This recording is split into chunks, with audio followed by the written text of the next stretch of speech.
মৰিগাঁও ভোৰবন্ধাত মুখামুখি বাইক সংঘৰ্ষ গুৰুতৰভাৱে আহত দুজন শনিবাৰে আবেলি ৫ বজাত মৰিগাঁও ভোৰবন্ধা গাঁও পঞ্চায়তৰ কাৰ্যালয়ৰ সন্মুখত দুখন বিপৰীত দিশৰ পৰা অহা AS21M3073 পালচাৰ আৰু AS21N2888 নম্বৰৰ বাইকৰ মাজত মুখামুখি সংঘৰ্ষ হয়। এই সংঘৰ্ষৰ ফলত দুজন লোক গুৰুতৰভাৱে আহত হয়।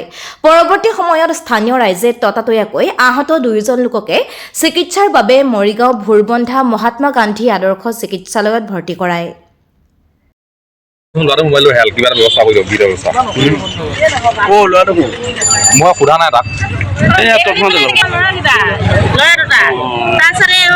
বাইকখনে আহি পেলাই মাৰি দিলেহি নহয়